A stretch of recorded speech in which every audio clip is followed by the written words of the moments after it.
ಒಬ್ಬರನ್ನ ಕರೆಸಿದಾಗ ಅವ್ರ ಜೊತೆಯಲ್ಲಿ ನಮ್ಮ ಆನಂದರಾಜ್ ಸರ್ ಬಂದಿದ್ದರು. ಅವ್ರ ಕಥೆ ಕೇಳಿದೆ. ಅದಾದಮೇಲೆ ಇವ್ರು ಹೇಳಿದ್ರು, ನನ್ನ ಹತ್ರನೂ ಒಂದು ಕಥೆ ಇದೆ ಕೇಳ್ತೀರಾ ಅಂತ. ಇವ್ರ ಕಥೆ ಕೇಳಿದೆ, ಭಾಳ ಇಷ್ಟ ಆಯಿತು. ಕೆಲಸ ಮಾಡ್ತಿರ್ಬೇಕಾದ್ರೆ ಅದು ಒಂದು ಹೆಚ್ಚಿನ ಜವಾಬ್ದಾರಿ ಕೂಡ ಇರುತ್ತೆ. ಆ ಒಂದು ಜವಾಬ್ದಾರಿ, ಆ ಒಂದು ಪ್ಯಾಷನ್, ಆಸಕ್ತಿ, ಛಲ, ಸ್ವಲ್ಪ ಆದರೂ ಅಡುಗೆ ಮಾಡೋದಕ್ಕೆ ಬರಬೇಕು. ನನಗೆ ಅಡುಗೆನೇ ಬರಲ್ಲ, ಇವತ್ತು ಬರಲ್ಲ ನನಗೆ. ಆದರೆ ಒಂದಿಷ್ಟು ಕಲ್ತ್ಕೊಂಡೆ ನಾನು, ಕೆಲವು ಪದಾರ್ಥಗಳನ್ನು ಕಲ್ತ್ಕೊಂಡೆ. ಚಿತ್ರದಲ್ಲಿರ್ತಕ್ಕಂಥ ವ್ಯಕ್ತಿ ಬೇರೆ, ತುಂಟಾಟದಲ್ಲಿರ್ತಕ್ಕಂಥ ವ್ಯಕ್ತಿ ಬೇರೆ. ಪಾಂಚಾಲಿ ಅಂತ ಒಂದು ಸಿನಿಮಾ ಇತ್ತು, ಅದರಲ್ಲಿ ಬೇರೆ. ಪ್ರತಿಯೊಂದು ಪಾತ್ರ ನಂದು ಬೇರೆ ಇದೆ. ಈ ಜೋಡು ಅಂತ ನಾನು MS ಸತ್ಯ ಸರ್ದು ಸಿನಿಮಾ ಮಾಡಿದೆ. ಇದು ಕೂಡ ಒಂದು. ಆಮೇಲೆ ಅಲ್ಲಿ ಒಂದು ವಯಸ್ಸು, ಒಂದು 45 ವಯಸ್ಸು ಆಗಿರ್ತಕ್ಕಂಥ ವ್ಯಕ್ತಿಯ ಕಥೆ ಆಗಿತ್ತು. ಹಾಗಾಗಿ ಬಿಳಿ ದಾಡಿ ಎಲ್ಲ ಆ ಥರದ್ದು ನನ್ನ ನೋಡಿ ಜನಗಳಿಗೆ ಅಭ್ಯಾಸ ಆಗಿತ್ತು. ಯಾಕಂತಂದರೆ ಸಾಕಷ್ಟು ಜನ ಅದನ್ನು, ನಮ್ಮ ಒಂದು ತುಣುಕನ್ನು ನೋಡಿದಾಗ ಎಲ್ರಿಗೂ ಇದೇ ಪ್ರಶ್ನೆ, ಏನಿದು. ಆಮೇಲೆ ಅದು ಬಿರಿಯಾನಿ ಬಗ್ಗೆ ಹೇಳಿದ್ದೀವಿ. ಯಾವ ಥರದ ಬಿರಿಯಾನಿ ಇದು? ಶ್ರೀಖಂಡ್ ಅಂತ, ಶ್ರೀಖಂಡ್ ಆಮೇಲೆ ಆಮ್ರಖಂಡ್ ಅಂತ, ಮಹಾರಾಷ್ಟ್ರೀಯನ್ ಆಮೇಲೆ ಗುಜರಾತಿ ಡಿಶ್. ಅದು ಸ್ವೀಟ್ ಡಿಶ್.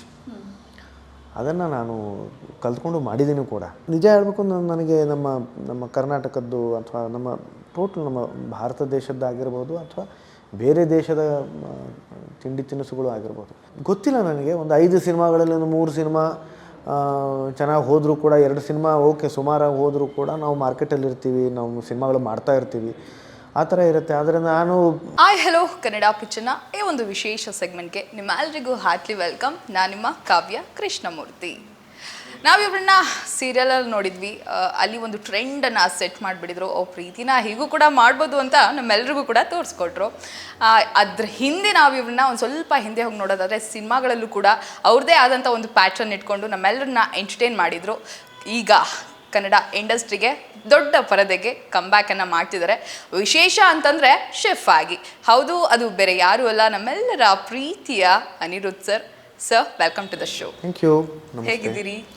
ದೇವರ ಅನುಗ್ರಹ, ಚೆನ್ನಾಗಿದೆ ಸರ್. ಸೂಪರ್. ನಾನು ಇಂಟ್ರೊಡಕ್ಷನ್ ಕೊಟ್ಟೆ, ಒಂದು ಟ್ರೆಂಡನ್ನು. ತುಂಬ ಚೆನ್ನಾಗಿತ್ತು. Thank you sir. ಸೊ ಅದು ಒಂದು ಟ್ರೆಂಡ್ ಥರ ಸರ್. ಅಂದರೆ ಪ್ರೀತಿನ ಹೀಗೂ ಮಾಡ್ಬೋದಾ ಅಂತ ಹೇಳಿ ನಮಗೆ ಜೊತೆಲಿ ಈ ಸೀರಿಯಲ್ ನೋಡಿದ್ಮೇಲೆ ಒಂದಷ್ಟು ಕೂಡ ಸ್ಟಾರ್ಟ್ ಆಯಿತು ಅದು ನಂತರ. ಸೊ ಈ ಸೀರಿಯಲ್ ಅನುಭವದ ಬಗ್ಗೆ ನಾನು ಮೊದಲನೇದಾಗಿ ನಿಮ್ಮ ಹತ್ರ ಕೇಳೋದಕ್ಕೆ ಇಷ್ಟಪಡ್ತೀನಿ. ತುಂಬ ಸಂತೋಷಮ್ಮ, ನನ್ನ ಅದೃಷ್ಟ ಅದು. ನಾನು ಅದು ಆ ಒಂದು ಧಾರಾವಾಹಿಯ ಒಂದು ಭಾಗ ಆಗಿದ್ದೆ, ನನ್ನ ಅದೃಷ್ಟ. ನೀವು ಆಗಲೇ ಹೇಳಿದಾಗೆ ಪ್ರತಿಯೊಂದು ಮನೆಯಲ್ಲೂ ನಾನು ತಲುಪಿದೆ. ಮನಗಳಲ್ಲೂ ನಾನು ತಲುಪಿದೆ. ಇದು ನನ್ನ ಅದೃಷ್ಟ. ನಾನು ಸುಮಾರು ಬಾರಿ ನಾನು ಯೋಚನೆ ಮಾಡ್ತೀನಿ, ಆ ಧಾರಾವಾಹಿಯಲ್ಲಿ ಅದು ಒಂದು ಒಬ್ಬ ಹಿರಿಯ ವ್ಯಕ್ತಿಯ ಒಂದು ಪ್ರೇಮ ಕಥೆ ಅದು. ಆದರೆ ಆ ಒಂದು ಪ್ರೇಮ ಕಥೆಯಲ್ಲಿ ಏನು ಜನ ನೋಡ್ತಾಯಿದ್ರು ನನಗೆ ಗೊತ್ತಿಲ್ಲ. ಆದರೆ ಮಕ್ಕಳು ಕೂಡ ಅದನ್ನು ನೋಡ್ತಾಯಿದ್ರು, ಇಷ್ಟಪಡ್ತಾಯಿದ್ರು. ಜೊತೆಗೆ ಗಂಡಸರು, ಹೆಂಗಸರು, ವಯಸ್ಸಾದವರು ಪ್ರತಿಯೊಬ್ಬರು ಅದನ್ನು ನೋಡ್ತಾ ಇರೋದು. There was no barrier and across the borders. ಬರೀ ನಮ್ಮ ಕರ್ನಾಟಕ ರಾಜ್ಯ ಅಲ್ಲ, ಬೇರೆ ರಾಜ್ಯಗಳು, ಬೇರೆ ದೇಶದ ನಾಗರಿಕರು, ಅವ್ರಿಗೆ ಭಾರತದ ಬಗ್ಗೆನೂ ಜಾಸ್ತಿ ಗೊತ್ತಿಲ್ಲ, ಅವರು ಕೂಡ ಇದನ್ನು ನೋಡ್ತಾಯಿದ್ರು. ನಿಜವಾಗ್ಲೂ ಅದು ಸಂತೋಷ. ಅದು ದೇವರ ಅನುಗ್ರಹಮ್ಮ. ಅದು ದೇವರ ಅನುಗ್ರಹ ಅಂತಂದರೆ, ನಾನು ಇನ್ನೊಂದು ಯಾವಾಗಲೂ ಹೇಳ್ತಾ ಇರ್ತೀನಿ, ದೇವರ ಸ್ವರೂಪ, ಪ್ರತಿರೂಪ ಅಂತಂದರೆ ಜನಗಳು, ಅಭಿಮಾನಿಗಳು, ವೀಕ್ಷಕರು. ಇದರ ಹಿಂದೆ ಕೂಡ ನನ್ನನ್ನು ತುಂಬ ಹಾರೈಸಿದ್ದಾರೆ, ತುಂಬ ಆಶೀರ್ವಾದ ಮಾಡಿದ್ದಾರೆ. ಸೊ ನನ್ನ ವೈಯಕ್ತಿಕ ಕುಟುಂಬ ಜೊತೆಗೆ ಇದು ಒಂದು ಬೃಹತ್ ಕುಟುಂಬ ಏನಿದೆ, ಅವರೆಲ್ಲರ ಹಾರೈಕೆ, ಆಶೀರ್ವಾದದ ಪ್ರತಿಫಲನೇ ಆ ಒಂದು ಯಶಸ್ಸಮ್ಮ. ಸರ್, ಇನ್ನು ವರ್ಷಗಳ ನಂತರ ದೊಡ್ಡ ಪರದೆಗೆ ಕಂಬ್ಯಾಕ್, ಅದು ಕೂಡ ಶೆಫ್ ಆಗಿ.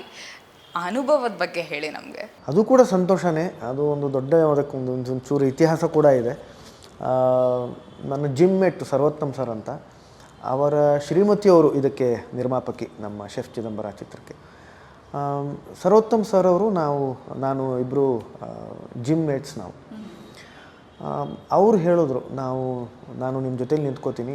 ನಾನು ಅಂತಂದರೆ ನಮ್ಮ ಶ್ರೀಮತಿಯವ್ರು ನಿಂತ್ಕೊಳ್ತಾರೆ, ಅವ್ರಿಗೆ ತುಂಬ ಆಸಕ್ತಿ ಇದೆ ಸಿನಿಮಾ ಮಾಡಬೇಕು ಅಂತ. ನಾವು ಇರ್ತೀವಿ, ನಿಮ್ಮ ಜೊತೇಲಿ ಇರ್ತೀವಿ. ಯಾವುದಾದ್ರೂ ಒಂದು ಒಳ್ಳೆಯ ವಿಷಯ ಇದ್ದರೆ, ಒಂದು ಒಳ್ಳೆಯ ಕಥೆ ಏನಾದರೂ ಇತ್ತು ಅಂತ ಹೇಳಿದ್ರೆ ಹೇಳಿ, ನಾವು ಸಿನಿಮಾ ಮಾಡೋಣ ಅಂತ. 6 ತಿಂಗಳು ತೊಗೊಂಡೆ ನಾನು. ಸುಮಾರು ಜನಗಳನ್ನು ಕರೆಸಿದೆ ನಾನು, ಅವ್ರ ಜೊತೆಲಿ ಚರ್ಚೆ ಮಾಡಿದೆ, ನಿರ್ದೇಶಕರ ಜೊತೆ, ಕಥೆಗಾರರ ಜೊತೆ. ಒಬ್ಬರನ್ನ ಕರೆಸಿದಾಗ ಅವ್ರ ಜೊತೆಯಲ್ಲಿ ನಮ್ಮ ಆನಂದರಾಜ್ ಸರ್ ಬಂದಿದ್ದರು. ಅವ್ರ ಕಥೆ ಕೇಳಿದೆ. ಅದಾದಮೇಲೆ ಇವ್ರು ಹೇಳಿದ್ರು, ನನ್ನ ಹತ್ರನೂ ಒಂದು ಕಥೆ ಇದೆ ಕೇಳ್ತೀರಾ ಅಂತ. ಇವ್ರ ಕಥೆ ಕೇಳಿದೆ, ಭಾಳ ಇಷ್ಟ ಆಯಿತು. ಒಂದೆರಡು ದಿನ ಸಮಯ ಕೊಡಿ, ನಾನು ಮತ್ತೆ ಬರ್ತೀನಿ ಅಂತಂದರು. 2 ದಿನ ಆದಮೇಲೆ ಮತ್ತೆ ಬಂದರು. ಬೇರೆಯೇ ಕಥೆ ಹೇಳೋರು. ಅದು ಇದು ಶೆಫ್ ಚಿದಂಬರ ಆಗಿತ್ತು. ಒಂದಿಷ್ಟು ಸಲಹೆಗಳನ್ನು ಕೊಟ್ಟೆ ನಾನು, ನನಗನ್ಸಿತ್ತು. ಅವರು ಅದನ್ನು ಅಳವಡಿಸ್ಕೊಂಡು ಇನ್ನೂ ಚೆನ್ನಾಗಿ ಅದನ್ನು ಮಾಡ್ಕೊಂಡ್ಬಂದರು. ತುಂಬ ಬೇಗ ಬಂದುಬಿಟ್ರು, ಒಂದು 2 ದಿನದಲ್ಲೇ ಬಂದುಬಿಟ್ರು ವಾಪಸ್ಸು. ಅಂದರೆ ಅವ್ರಿಗೆ ಆ ಒಂದು ಕಥೆ ಮೇಲೆ ಅಥವಾ ಒಂದು ಸಲಹೆಗಳನ್ನು ಕೊಟ್ಟಾದ ಮೇಲೆ ಅದನ್ನು ಅಳವಡಿಸ್ಕೊಳ್ಳೋದು, ಅಂದರೆ ಈ ಒಂದು ಮಾಧ್ಯಮದ ಮೇಲೆ ಒಂದು ಅತೀವವಾದಂಥ ಪ್ರೀತಿ, ಜೊತೆಗೆ ಒಂದು ಹತೋಟಿ ಕೂಡ, ತಮ್ಮಲ್ಲಿರ್ತಕ್ಕಂಥ ಒಂದು ಕಥೆಯ ಮೇಲೆ ಒಂದು ಹತೋಟಿ ಕೂಡ, ಅದು ನನಗೆ ಕಾಣಿಸ್ತು. ಬರ್ತಿದ್ದಾಗೇ ಅವರು ಸಿನಿಮಾಟೋಗ್ರಾಫರ್ನ ಕರ್ಕೊಂಡ್ಬಂದರು. ನಮ್ಮ ಸೆಟ್ ಹೀಗಿರುತ್ತೆ ಅಂತ ಹೇಳಿದ್ರು, ಅದರ ಕಲರ್ ಪ್ಯಾಲೆಟ್ ಹೀಗಿರುತ್ತೆ ಅಂತ ಹೇಳಿದ್ರು. ಸಿನಿಮಾ ಇದು ತುಂಬ ದೊಡ್ಡ ಮಾಧ್ಯಮ. ನಾವೆಲ್ಲರೂ ನಮ್ಮ ದೇಶದಲ್ಲಂತೂ ಪ್ರತಿಯೊಬ್ಬರು ನಾವು ಸಿನಿಮಾ ನೋಡಿಕೊಂಡೇ ಬೆಳೆದಿರ್ತೀವಿ. ಈ ಕ್ಷೇತ್ರದಲ್ಲಿ ನಾವು ತೊಡಗಿಸ್ಕೊಂಡಿದ್ದೀವಿ, ನಾವು ಇದ್ದೀವಿ ಅಂತಂದರೆ ಅದು ನಮ್ಮ ಅದೃಷ್ಟ. ಹಾಗಾಗಿ ಇಲ್ಲಿ ಕೆಲಸ ಮಾಡ್ತಿರ್ಬೇಕಾದ್ರೆ ಅದು ಒಂದು ಹೆಚ್ಚಿನ ಜವಾಬ್ದಾರಿ ಕೂಡ ಇರುತ್ತೆ. ಆ ಒಂದು ಜವಾಬ್ದಾರಿ, ಆ ಒಂದು ಪ್ಯಾಷನ್, ಆಸಕ್ತಿ, ಛಲ, ಅದು ನನಗೆ ಅವರಲ್ಲಿ ಕಾಣಿಸ್ತು. ಅದಾದಮೇಲೆ ನಿರ್ಮಾಪಕರನ್ನ ಕರೆಸ್ದೆ, ನಿರ್ಮಾಪಕಿ ನಮ್ಮ ರೂಪಾ ಮೇಡಮ್ ಅವ್ರನ್ನ ಕರೆಸ್ದೆ. ಅವ್ರದ್ದು ಅದೇ ಆಗಿತ್ತು, ನಿಮ್ಮ ಕಥೆ ಇಷ್ಟ ಆದರೆ ನಾವು ನಿಮ್ಮ ಜೊತೇಲಿ ಇರ್ತೀವಿ ಅಂತ. ಕಥೆನೂ ಆದರೂ ನೀವು ಕಥೆ ಕೇಳಿ ಅಂತಂದೆ. ಕಥೆ ಕೇಳಿದ್ರು, ಇಷ್ಟ ಆಯ್ತು ಅವ್ರಿಗೆ. ಬರೋ ತಿಂಗಳಲ್ಲೇ ನಮ್ಮದು ಚಿತ್ರೀಕರಣ ಪ್ರಾರಂಭ ಆಯಿತು. 29 ದಿನದಲ್ಲಿ ನಮ್ಮ ಚಿತ್ರೀಕರಣ ಮುಗಿದು ಹೋಯಿತು. ಹೀಗೆ ಅದರದ್ದು ಇದು. ಆಮೇಲೆ ಇದು ಶೆಫ್ ಪಾತ್ರ ಅಂತ ಹೇಳಿದಾಗ ಇದಕ್ಕೆ ಇದರದ್ದೇ ಆದಂಥ ಒಂದು ಬಾಡಿ ಲ್ಯಾಂಗ್ವೇಜ್ ಬೇಕು. ಜೊತೆಗೆ ಸ್ವಲ್ಪ ಆದರೂ ಅಡುಗೆ ಮಾಡೋದಕ್ಕೆ ಬರಬೇಕು. ನನಗೆ ಅಡುಗೆನೇ ಬರಲ್ಲ, ಇವತ್ತು ಬರಲ್ಲ ನನಗೆ. ಆದರೆ ಒಂದಿಷ್ಟು ಕಲ್ತ್ಕೊಂಡೆ ನಾನು, ಕೆಲವು ಪದಾರ್ಥಗಳನ್ನು ಕಲ್ತ್ಕೊಂಡೆ. ಈ ತರಕಾರಿಗಳನ್ನು ಹೆಚ್ಚೋದು ಯಾವ ರೀತಿಯಲ್ಲಿ ಹೆಚ್ಚಬೇಕು ಅದನ್ನೆಲ್ಲ ನಾನು ಕಲ್ತ್ಕೊಂಡೆ. ಒಬ್ಬರು ಶೆಫ್ನ ಮನೆಗೆ ಕರೆಸ್ದೆ, ನಾನು ಕಲ್ತ್ಕೊಂಡೆ, ಒಂದಿಷ್ಟು ಪ್ರಾಕ್ಟೀಸ್ ಮಾಡಿದೆ, ತಾಲೀಮು ಮಾಡಿದೆ. ನಾವು ಗ್ಲಿಮ್ಸ್ ನೋಡಿದಾಗ ಎಷ್ಟು ಪ್ರೊಫೆಷ್ನಲ್ ಆಗಿ ಇವರು ತರಕಾರಿ ಕಟ್ ಮಾಡ್ತಿದ್ದಾರೆ ಅನ್ನೋದೇ ನಮಗೆ ಸಿಕ್ಕಾಪಟ್ಟೆ ಇಷ್ಟ ಆಯ್ತು ಆ್ಯಕ್ಚುಲಿ. ಅದನ್ನು ಒಂದು ಸ್ವಲ್ಪ ಪ್ರಾಕ್ಟೀಸ್ ಮಾಡಿದೆ ನಾನು. ಆಮೇಲೆ ಟೋಟ್ಲ್ ಒಂದು ಶೆಫ್ ಪಾತ್ರ ಮಾಡ್ತಿರ್ಬೇಕಾದ್ರೆ ಪ್ರತಿಯೊಂದು ಉದ್ಯಮದಲ್ಲಿ ಇರ್ತಕ್ಕಂಥ ವ್ಯಕ್ತಿಗಳದ್ದು ಅವ್ರದ್ದೇ ಆದಂಥ ಒಂದು ಬಾಡಿ ಲ್ಯಾಂಗ್ವೇಜ್ ಇರುತ್ತೆ. ಅದನ್ನೊಂಚೂರು ನಾನು ಗಮನಿಸಿ ಅದನ್ನು ನನ್ನ ಕೈಲಾದಷ್ಟು ಪ್ರಯತ್ನ ಶ್ರದ್ಧೆಯಿಂದ ಮಾಡಿದ್ದೀನಿ. ಓಕೆ. ಸೊ ಇಷ್ಟೆಲ್ಲ ಪ್ರಾಸೆಸ್ ಅಂದರೆ ಈಗ ನಿಮ್ಮದೇ ಒಂದು ಪ್ಯಾಟರ್ನನ್ನು ಬಿಟ್ಟು ನೀವು ಈ ಸಿನಿಮಾವನ್ನು ಆಯ್ಕೆ ಮಾಡಿಕೊಂಡ್ರಿ, ಅದಕ್ಕೆ ಏನು ಮುಖ್ಯವಾಯಿತು ಅಂತ ಹೇಳಿ. ಅದರಲ್ಲೂ ಕೂಡ ನಾನು ಎಷ್ಟೋ ಸಿನಿಮಾಗಳಲ್ಲಿ ಅದು ಲವರ್ ಬಾಯ್ ಥರದ್ದು, ಒಂದು ಚಾಕ್ಲೇಟ್ ಬಾಯ್ ಥರದ್ದು ಒಂದು ಇಮೇಜು ಇತ್ತು ನಂದು. ಆದರೂ ಕೂಡ ನನ್ನ ಪಾತ್ರಗಳು ವಿಭಿನ್ನವಾಗಿದ್ದವು. ಈಗ ನಾನು ರಾಮ ಭಾಮದಲ್ಲಿ ಇರ್ತಕ್ಕಂಥ ವ್ಯಕ್ತಿನೇ ಬೇರೆ, ಚಿತ್ರದಲ್ಲಿ ಇರ್ತಕ್ಕಂಥ ವ್ಯಕ್ತಿ ಬೇರೆ, ತುಂಟಾಟದಲ್ಲಿ ಇರ್ತಕ್ಕಂಥ ವ್ಯಕ್ತಿ ಬೇರೆ, ಪಾಂಚಾಲಿ ಅಂತ ಒಂದು ಸಿನಿಮಾ ಇತ್ತು ಅದರಲ್ಲಿ ಬೇರೆ. ಪ್ರತಿಯೊಂದು ಪಾತ್ರ ನಾನು ಬೇರೆ ಇದೆ. ಈ ಜೋಡು ಅಂತ ನಾನು MS ಸತ್ಯ ಸರ್ದು ಸಿನಿಮಾ ಮಾಡಿದೆ, ಅದು ತುಂಬ ಬೇರೆಯೇ. ಹಾಗಾಗಿ ಎಲ್ಲೋ ಒಂದು ಕಡೆ ಚಾಕ್ಲೇಟ್ ಹೀರೋ ಒಂದು ಇಮೇಜ್ ಇದ್ದರೂ ಕೂಡ ನಾನು ಪ್ರಯತ್ನ ಪಟ್ಟಿದ್ದು ಅಥವಾ ನಾನು ಮಾಡಿರೋ ಸಿನಿಮಾಗಳು ಎಲ್ಲವೂ ಒಂದಕ್ಕಿಂತ ಒಂದು ವಿಭಿನ್ನವಾಗಿರ್ತಕ್ಕಂಥ ಸಿನಿಮಾಗಳೂ ಇದ್ವು, ನನ್ನ ಪಾತ್ರಗಳು ಇದ್ವು. ಆದರೆ ನೀವು ಹೇಳೋ ಹಾಗೆ ಒಂದು ನಮ್ಮ ಜೊತೆಯಲ್ಲಿ ಧಾರಾವಾಹಿಯಿಂದ ಅದು ಕೂಡ ನಿಜ ಹೇಳಬೇಕು ಅಂತಂದರೆ ಅದು ವಿಭಿನ್ನವಾಗಿರ್ತಕ್ಕಂಥ ಪಾತ್ರ. ನಾನು ಮಾಡಿರ್ತಕ್ಕಂಥ ಪಾತ್ರಗಳು ಯಾವ ರೀತಿಯಲ್ಲಿ ಬೇರೆ ಬೇರೆ ಇದ್ದು, ಇದು ಕೂಡ ವಿಭಿನ್ನವಾಗಿರ್ತಕ್ಕಂಥ ಪಾತ್ರ ಇತ್ತು. ಅದರಲ್ಲೂ ಕೂಡ 3 ಆಯಾಮಗಳಿದ್ದು. ಅದರಲ್ಲೂ ಒಂದು ಸ್ಪ್ಲಿಟ್ ಪರ್ಸನಾಲಿಟಿ ಆಗುತ್ತೆ, ಒಂದು ಫ್ಲ್ಯಾಶ್ ಬ್ಯಾಕಲ್ಲಿ ಹೋಗುತ್ತೆ ಎಪಿಸೋಡು, ವಿಲನ್ ಆಗ್ತಾನೆ, ಈ ಥರ ಸಾಕಷ್ಟು ಆಯಾಮಗಳಿದ್ವು. ಅದರ ಎಕ್ಸ್ಟೆನ್ಷನ್ ಇದು ಕೂಡ ಒಂದು. ಆಮೇಲೆ ಅಲ್ಲಿ ಒಂದು 45 ವಯಸ್ಸು ಆಗಿರ್ತಕ್ಕಂಥ ವ್ಯಕ್ತಿಯ ಕಥೆ ಆಗಿತ್ತು.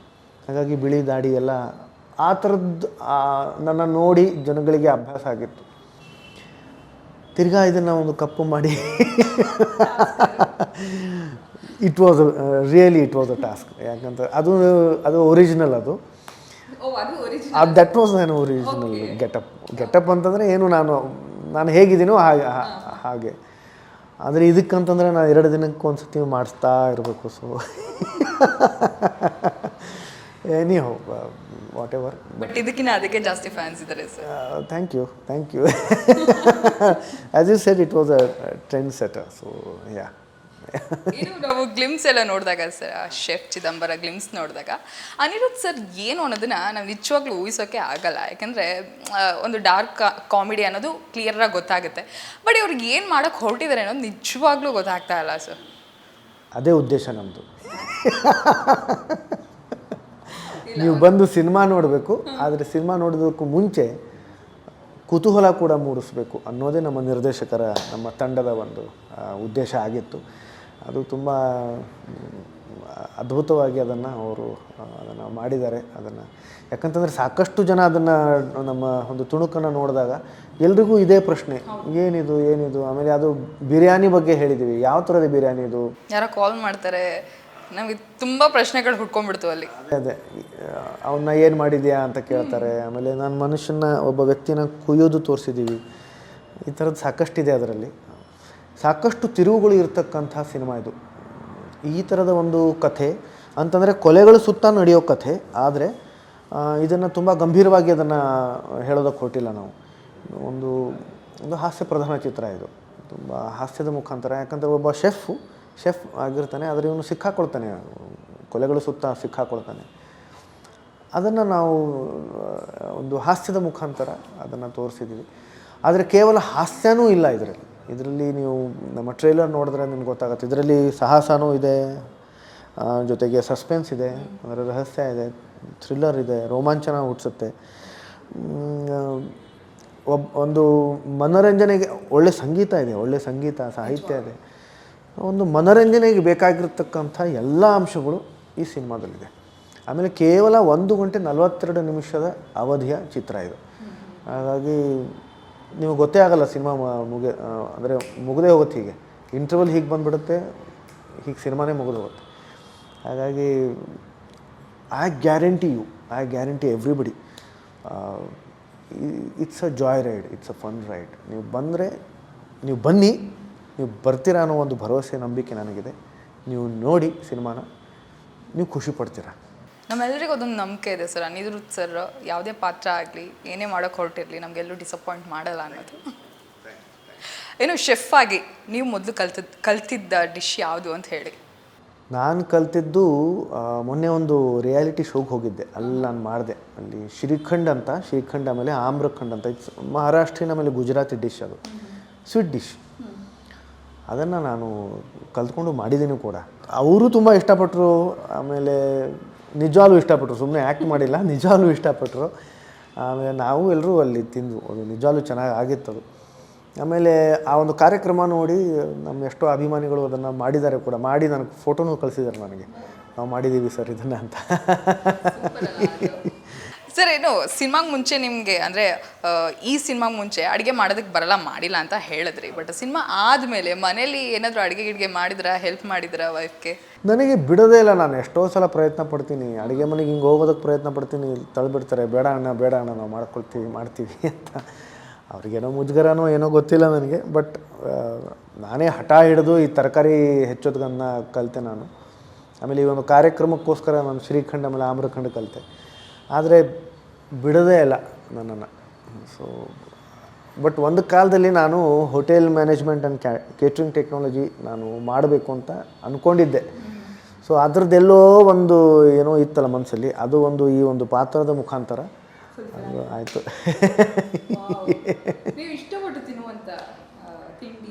ನಿಜ ಹೇಳ, ನನಗೆಲ್ಲವೂ ಇಷ್ಟ.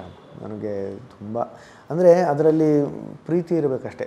ಒಂದು ಪ್ರೀತಿಯಿಂದ ಏನೇ ಕೊಟ್ಟರು ನಾನು ತಿಂತೀನಿ.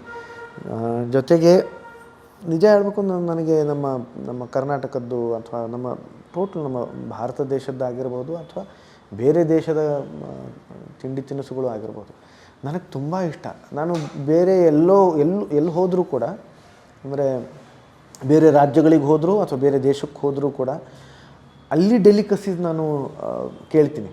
ನಾವು ತಿರ್ಗಾ ಅಲ್ಲಿ ಹೋಗ್ಬಿಟ್ಟು ಅಲ್ಲಿ ಹೋಗಿ ನಾವು ಇಡ್ಲಿ ದೋಸೆ ತಿನ್ಕೊಂಡು ಬಂದರೆ ನಮಗೆ ಅದರದ್ದು ಪರಿಚಯನೇ ಆಗಲ್ಲ, ಆ ಜಾಗದ ಪರಿಚಯ ಆಗಲ್ಲ ನಮಗೆ.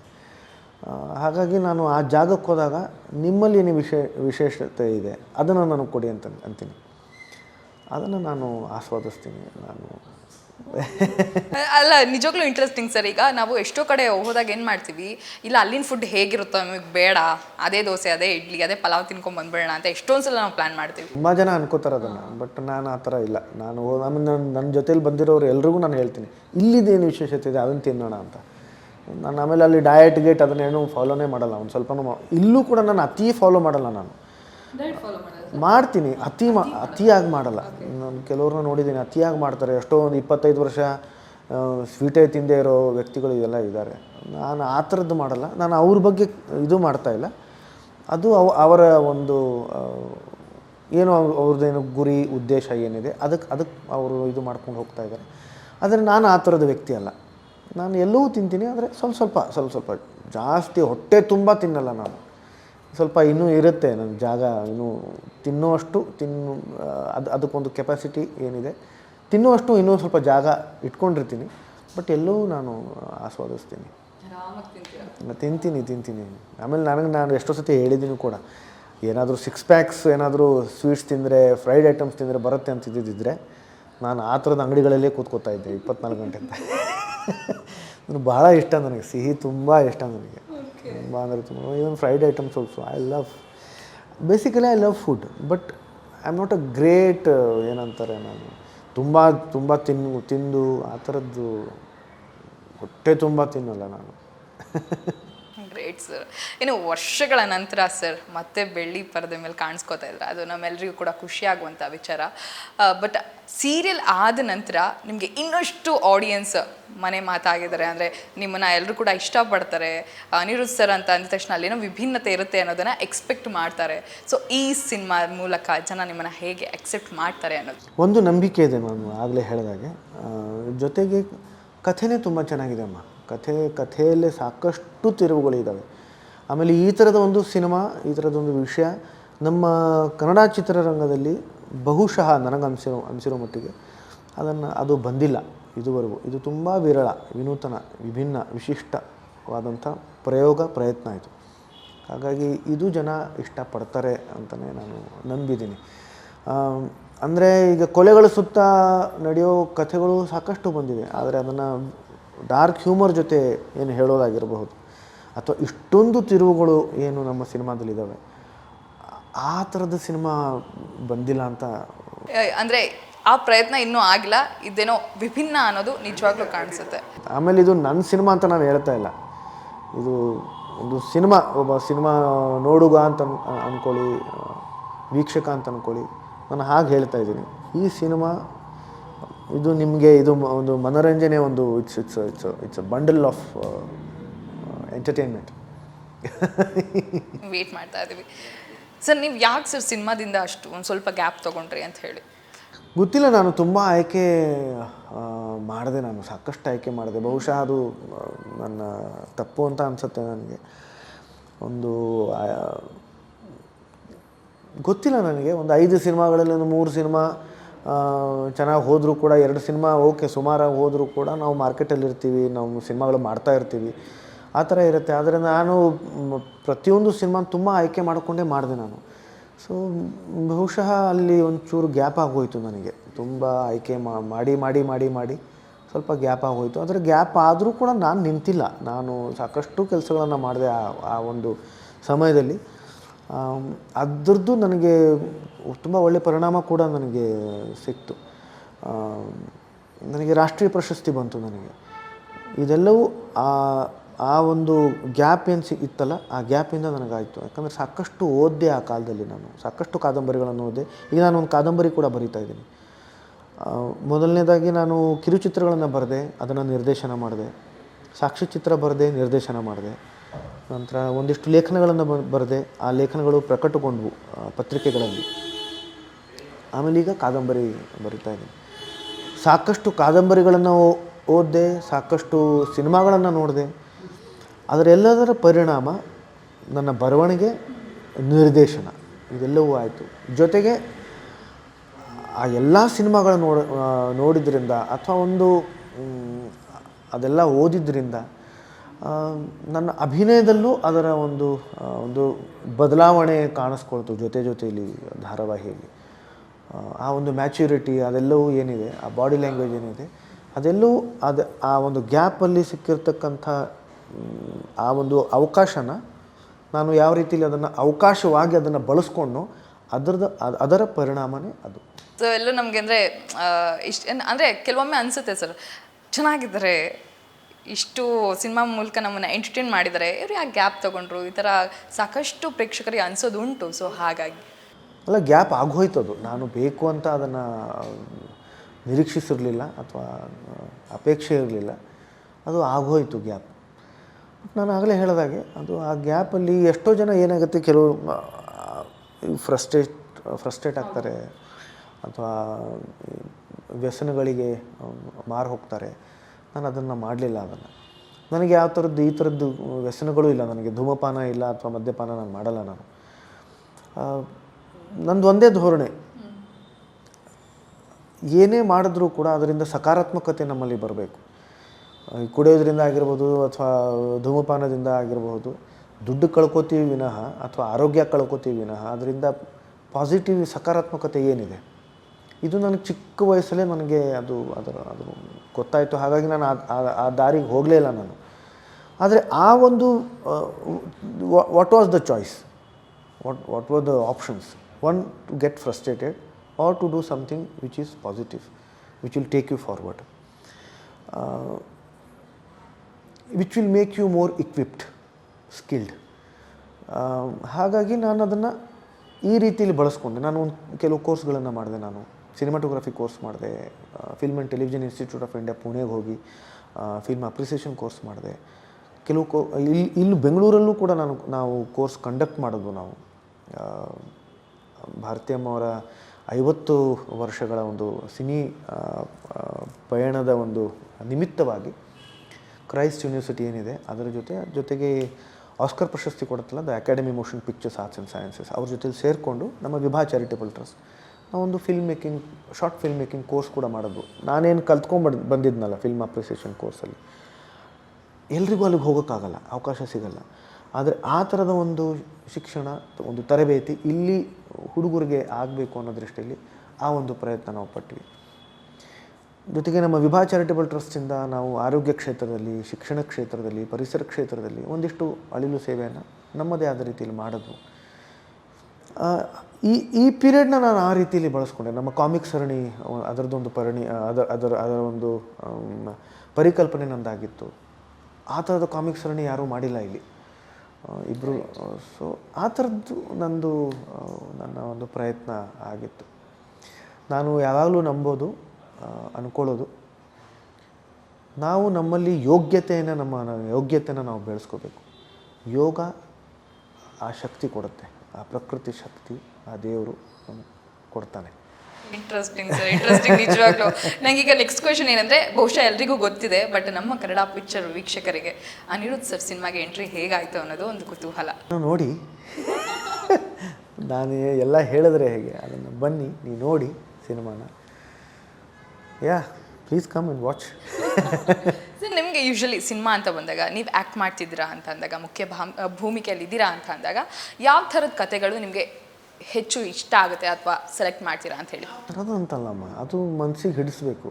ಯಾವುದೇ ಥರದ್ದು ಕಥೆ ಆಗಿರ್ಬೋದು, ಯಾವುದೇ ಶೈಲಿಯ ಕಥೆ ಆಗಿರ್ಬೋದು, ಅದು ಯಾಕಂದರೆ ನಾವು ಎಲ್ಲ ಥರದ ಕಥೆ ಕೇಳ್ತೀವಿ, ಎಲ್ಲ ಥರದ ಸಿನಿಮಾಗಳನ್ನು ನೋಡ್ತೀವಿ,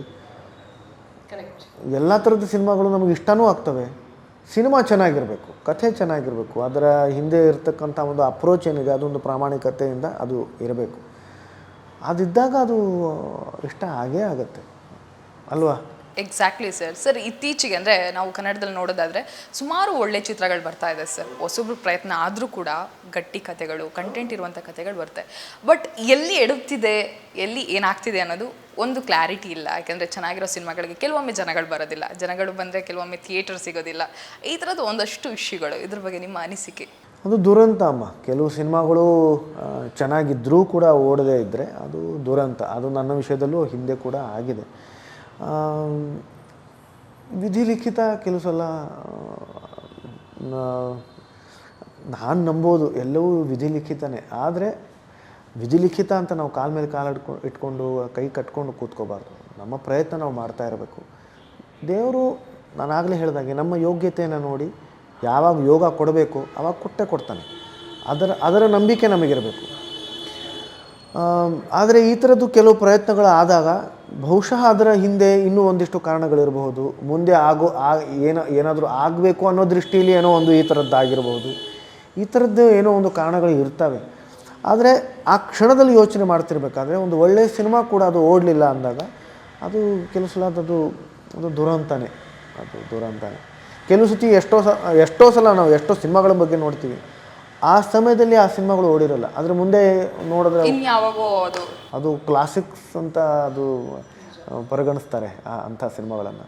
ಹಾಗಾಗಿ ಇದು ಗೊತ್ತಿಲ್ಲ, ಅದಕ್ಕೆ ಪ್ರತಿಯೊಂದು ಸಿನಿಮಾಗೂ ಅದಕ್ಕೂ ಒಂದು ಟೈಮ್ ಬರಬೇಕು, ಅದಕ್ಕೂ ಸಮಯ ಬರಬೇಕು. ಹಾಗೆ ಸರ್, ಇನ್ನು ಈ ಟೈಮ್ನಲ್ಲಿ ವಿಷ್ಣು ಸರ್ಗೆ ಯಾವ ರೀತಿ ತಿಂಡಿಗಳಂದರೆ ಊಟನ ಇಷ್ಟಪಟ್ಟು ತಿಂತಾಯಿದ್ರು, ಅಥವಾ ಅವ್ರಿಗೆ ಅಡುಗೆ ಮಾಡೋದಕ್ಕೆ ಬರ್ತಾ ಇತ್ತಾ? ಮಾಡ್ತಾಯಿದ್ರು ಅವರು, ಬಟ್ ಇದೇ ಅವ್ರು ಜಾಸ್ತಿ ಅಡುಗೆ ಮಾಡೋದಕ್ಕೆ ಬಿಡ್ತಾ ಇರಲಿಲ್ಲ ಅಷ್ಟೇ. ಅವ್ರು ಅಬ್ರೋಡಾಗೆಲ್ಲ ಹೋದರೆ ಅವರೇ ಒಂದು ಚೂರು ಅವರೇ ಅಂದರೆ ಅವ್ರು ತುಂಬ ಆಸಕ್ತಿ ವಹಿಸ್ಕೊಂಡು ಅದನ್ನು ಪ್ರಯತ್ನ ಪಡ್ತಾಯಿದ್ರು, ಮಾಡ್ತಾಯಿದ್ರು. ಆದರೆ ಸಾಮಾನ್ಯವಾಗಿ ಅವ್ರಿಗೆ ಯಾರೂ ಬಿಡ್ತಾ ಇರಲಿಲ್ಲ, ಅಡುಗೆ ಮಾಡೋದಕ್ಕೆ ಬಿಡ್ತಾ ಇರಲಿಲ್ಲ. ನಾನಂತೂ ನೋಡಿಲ್ಲ ಅವರನ್ನು ಅಡುಗೆ ಮಾಡ್ತಿರೋದು. ಆದರೆ ಅವ್ರಿಗೆ ಇಷ್ಟವಾದ ಅದು ನಂತರ ಯಾಕೆ ಹೇಳ್ತಿದ್ದೀನಿ ಅಂತಂದರೆ, ನಮ್ಮಿಬ್ಬರದ್ದು ನಕ್ಷತ್ರ ಒಂದೇ, ನಮ್ಮ ರಾಶಿ ಒಂದೇ. ಹಾಗಾಗಿ ಸುಮಾರು ಸ್ವಭಾವಗಳು ನಮ್ಮದು ಒಂದೇ ಥರ ಇದ್ದಾವೆ. ಹಾಗಾಗಿ ಅವ್ರಿಗೂ ಸಿಹಿ ತುಂಬ ಇಷ್ಟ, ಅವ್ರಿಗೂ ಊಟ ಅಂದರೆ ತುಂಬ ಇಷ್ಟ, ಆ ಥರ. ಬಟ್ ನಾನು ಒಂದೇ ಥರ ಸ್ವಭಾವ ಇದ್ದರೂ ಕೂಡ ನಾನು ಅವರಿಂದ ತುಂಬ ಕಲ್ತ್ಕೊಂಡಿದ್ದೀನಿ ನಾನು. ನನ್ನ ಸ್ವಭಾವದಲ್ಲೂ ಅದನ್ನು ಅಳವಡಿಸ್ಕೊಂಡಿದ್ದೀನಿ ಅವರನ್ನು ನೋಡಿ. ಸಂಸ್ಕಾರ ಅಂತ ಏನು ಹೇಳ್ತಾರೆ, ನಮ್ಮ ಗುರು ಹಿರಿಯರು, ನಮ್ಮ ತಂದೆ ತಾಯಿ, ಅಪ್ಪ ಅವರಮ್ಮವರು ನನ್ನ ಎರಡನೇ ತಂದೆ ತಾಯಿ. ಹಾಗಾಗಿ ಅವರಿಂದನೂ ನಾನು ಸಾಕಷ್ಟು ವಿಷಯಗಳನ್ನು ಕಲ್ತ್ಕೊಂಡಿದ್ದೀನಿ, ಅದನ್ನು ಅಳವಡಿಸ್ಕೊಂಡಿದ್ದೀನಿ. ಇನ್ನು ಸರಿ, ಇತ್ತೀಚೆಗೆ ನೀವು ಮಾಡುವಂಥ ಒಂದಷ್ಟು ಸಿನಿಮಾಗಳಿರ್ಬೋದು, ಸೀರಿಯಲ್ಸ್ ಇರ್ಬೋದು, ಇವೆಲ್ಲವನ್ನ ನೀವು ಭಾರತಿ ಅಮ್ಮ ಅವ್ರ ಜೊತೆ ಡಿಸ್ಕಸ್ ಮಾಡ್ತೀರಾ? ಹೌದು, ತುಂಬ ಚರ್ಚೆ ಮಾಡ್ತೀವಿ. ಓಕೆ, ಸಿಕ್ಕಾಗ ಸಿನಿಮಾಗಳ ಬಗ್ಗೆನೇ ಮಾತಾಡೋದು, ಅದರ ಜಾಸ್ತಿ ಅದ್ರ ಬಗ್ಗೆನೇ ಮಾತಾಡೋದು? ತುಂಬ ಮಾತಾಡ್ತೀವಿ ನಾವು, ತುಂಬ ಹರಟೆ ಹೊಡಿತೀವಿ. ನಾನು ಅಪ್ಪರ ಜೊತೆಲೂ ತುಂಬ ಹರಟೆ ಹೊಡಿತಾ ಇದ್ದೆ, ಸಿನಿಮಾಗಳ ಬಗ್ಗೆ, ಅಭಿನಯದ ಬಗ್ಗೆ ಸಾಕಷ್ಟು ಹರಟೆ ಹೊಡಿತೀವಿ ನಾವು, ಸಾಕಷ್ಟು. ಆಮೇಲೆ ಅವರೆಲ್ಲ ಯೂನಿವರ್ಸಿಟಿಗಳು ಇಬ್ಬರೂ. ಹಾಗಾಗಿ ಅವರಿಂದ ನಾನು ಸುಮ್ಮನೆ ಒಂದಿಷ್ಟು ಮಾತು, ಒಂದು ಸ್ಟಾರ್ಟಿಂಗ್ ಪಾಯಿಂಟ್ ಇರುತ್ತೆ ನನ್ನದು, ಸುಮ್ಮನೆ ಶುರು ಮಾಡೋದಕ್ಕೆ. ನಾನು ಅದರಲ್ಲಿ ಸ್ವಾರ್ಥ ಏನು ಅಂತಂದರೆ, ಅವರಿಂದ ಎಷ್ಟು ನಾನು ಕಲಿತೀನಿ ಅನ್ನೋದೇ ಇರುತ್ತೆ. ಒಂದಿಷ್ಟು ಹೇಳಿದಾಗ ಅವರು ಒಂದಿಷ್ಟು ಹೇಳ್ತಾರೆ, ಅದು ನನ್ನ ಗ್ರಹಿಕೆ, ಅದು ನನ್ನ ಕಲಿಕೆ. ಅದಕ್ಕೋಸ್ಕರ ನಾನು ಅದನ್ನು ಸುಮ್ಮನೆ ಒಂದು ಸ್ಟಾರ್ಟಿಂಗ್ ಪಾಯಿಂಟ್ ನಂದಾಗಿರುತ್ತೆ. ಆಮೇಲೆ ಎಲ್ಲ ಒಂದಿಷ್ಟು ತಿಳ್ಕೊಂಡಿರ್ತೀನಿ ನಾನು. ಅಂದರೆ ಕಲಿಯೋದು ಅಷ್ಟು ಇರುತ್ತೆ ಅವರಿಂದ. ತುಂಬ ಇದೆ. ನಾನು ಈಗ ಭಾರತೀಯಮ್ಮವ್ರ ಸಾಕ್ಷ್ಯಚಿತ್ರ ಮಾಡಿದ್ದೀನಿ, 2 ಗಂಟೆ 21 ನಿಮಿಷದ ಸಾಕ್ಷ್ಯಚಿತ್ರ. ಅದನ್ನು ನೋಡಿದ್ರೆ ನಿಮಗೆ ಗೊತ್ತಾಗುತ್ತೆ, ಅದು ಇಟ್ಸ್ ಅನ್ ಯೂನಿವರ್ಸಿಟಿ ಅಂತ, ಇಟ್ಸ್ ಅನ್ ಇನ್ಸ್ಟಿಟ್ಯೂಷನ್ ಅಂತ. ತುಂಬ ಇದೆ. ಇಷ್ಟಾದರೂ ಕೂಡ ನಾನು ಅವ್ರ ಹತ್ರ ಮಾತಾಡುವಾಗ ಒಂದಿಷ್ಟು ವಿಷಯಗಳು ಬರ್ತಾ ಇರ್ತವೆ. ಸೊ ನಾನು ಅದೃಷ್ಟವಂತ, ಅಷ್ಟು ಕಲಿತಿದ್ದೀನಲ್ಲ ಅವರಿಂದ. Great sir, great actually. ಇನ್ನು ಇದೆ 14ಕ್ಕೆ ಸಿನಿಮಾ ರಿಲೀಸ್ ಆಗ್ತಿದೆ ಸರ್, ಒಂದು ಡಾರ್ಕ್ ಕಾಮಿಡಿ. ನಾವೆಲ್ಲರೂ ಕೂಡ ಎಕ್ಸೈಟ್ ಆಗಿದ್ದೀವಿ ಸಿನಿಮಾವನ್ನು ನೋಡೋದಕ್ಕೆ, ಹಾಗೆ ನಿಮ್ಮನ್ನು ಮತ್ತೆ ದೊಡ್ಡ ಪರದೆ ಮೇಲೆ ನೋಡೋದಕ್ಕೆ ನಮ್ಮ ವೀಕ್ಷಕರಿಗೆ ಅನಿರುತ್ತದೆ ಏನಾದ್ರು ಹೇಳೋದಿದ್ರೆ? ಬನ್ನಿ, ಸಿನಿಮಾಗೆ ಬನ್ನಿ. ಇದು ಒಂದು ಹೊಸ ಪ್ರಯೋಗ, ಹೊಸ ಪ್ರಯತ್ನ. ಇದು ನಾನು ಆಗಲೇ ಹೇಳಿದಾಗೆ, ಈ ಥರದ ಒಂದು ಪ್ರಯೋಗ, ಈ ಥರದ ಒಂದು ಪ್ರಯತ್ನ ಬಹುಶಃ ನಮ್ಮ ಕನ್ನಡ ಚಿತ್ರರಂಗದಲ್ಲಿ ಈ ಹಿಂದೆ ಆಗಿಲ್ಲ. ಇದು ಮೊದಲ ಪ್ರಯತ್ನ. ಕೊಲೆಗಳ ಸುತ್ತ ನಡೆಯೋ ಒಂದು ಕಥೆ, ಆದರೆ ಅದನ್ನು ಡಾರ್ಕ್ ಕಾಮಿಡಿ, ಹಾಸ್ಯದ ಮುಖಾಂತರ ಅದನ್ನು ಹೇಳಿದ್ದೀವಿ. ಆದರೆ ಕೇವಲ ಹಾಸ್ಯ ಪ್ರಧಾನ ಚಿತ್ರ ಅಲ್ಲ ಇದು. ಹಾಸ್ಯ ಇದೆ, ಆದರೆ ಕೇವಲ ಹಾಸ್ಯ ಇಲ್ಲ, ಸಾಹಸ ಇದೆ, ಒಳ್ಳೆ ಸಂಗೀತ ಇದೆ, ಸಾಹಿತ್ಯ ಇದೆ. ಮನರಂಜನೆಗೆ ಬೇಕಾಗಿರ್ತಕ್ಕಂತಹ ಪ್ರತಿಯೊಂದು ಅಂಶ ಕೂಡ ಈ ಸಿನಿಮಾದಲ್ಲಿದೆ. ಕೊಲೆಗಳ ಸುತ್ತ ಅಂತಂದಾಗ ಅದು ರಹಸ್ಯ ಕೂಡ ಇದೆ, ಸಾಕಷ್ಟು ತಿರುವುಗಳು ಇರತಕ್ಕಂಥ ಸಿನಿಮಾ. ಜೊತೆಗೆ ಕೇವಲ 1 ಗಂಟೆ 42 ನಿಮಿಷದ ಅವಧಿಯ ಚಿತ್ರ ಇದು. ಹೀಗೆ ಅದು ಮುಗದೇ ಹೋಗುತ್ತೆ ಸಿನಿಮಾ. ಹಾಗಾಗಿ ಬನ್ನಿ, ನೋಡಿ ನಮ್ಮ ಈ ಪ್ರಯೋಗವನ್ನು, ಈ ಒಂದು ಪ್ರಯತ್ನವನ್ನು, ಈ ಪ್ರಯೋಗಕ್ಕೆ ತಾವು ಬೆನ್ತಟ್ಟಿ. ಇಷ್ಟೇ, ನಿಮ್ಮ ಆಶೀರ್ವಾದ ಇದ್ದರೆ ನಾವು ಇನ್ನೂ ಈ ಥರದ ಪ್ರಯತ್ನಗಳನ್ನು, ಪ್ರಯೋಗಗಳನ್ನು ಮಾಡ್ತೀವಿ ಅಂತ ನಾನು ತಮ್ಮಲ್ಲಿ, ನಮ್ಮ ಒಂದು ಚಿತ್ರತಂಡದ ಪರವಾಗಿ ನಾನು ಕೈ ಮುಗಿದು ಕಳಕಳಿಯಿಂದ ಕೇಳ್ಕೊತೀನಿ. Thank you so much sir. And ಖುಷಿ ಆಯಿತು, ತುಂಬ ವಿಚಾರಗಳನ್ನು ನಮ್ಮ ಜೊತೆ ಹಂಚ್ಕೊಂಡ್ರಿ. Thank you sir. Thank you. So ನೋಡಿದ್ರಲ್ಲ, ಶೆಫ್ ಚಿದಂಬರ ಸಿನಿಮಾ ಇದೆ 14ಕ್ಕೆ ಥಿಯೇಟರ್ಗೆ ಬರ್ತಾ ಇದೆ. ನಾವು ಯಾರು ಕೂಡ ಮಿಸ್ ಮಾಡ್ಕೊಳ್ಳೋದು ಬೇಡ, ಯಾಕಂದರೆ ಕನ್ನಡದಲ್ಲಿ ಮೊದಲನೇ ಪ್ರಯತ್ನ, ವಿಭಿನ್ನ ಪ್ರಯತ್ನ. ಸೊ ಎಲ್ಲರೂ ಥಿಯೇಟರ್ಗೆ ಹೋಗಿ ಸಿನಿಮಾನ ನೋಡಿ ಅಂತ ಹೇಳ್ತಾ ಈ ಒಂದು ಎಪಿಸೋಡ್ನ ಎಲ್ಲಿಗೆ ಮುಗಿಸ್ತಾ ಇದ್ದೀನಿ. ಇನ್ನಷ್ಟು ಹೆಚ್ಚಿನ ಅಪ್ಡೇಟ್ಸ್ಗಾಗಿ ನೋಡ್ತಾ ಇರಿ ಕನ್ನಡ ಪಿಕ್ಚರ್.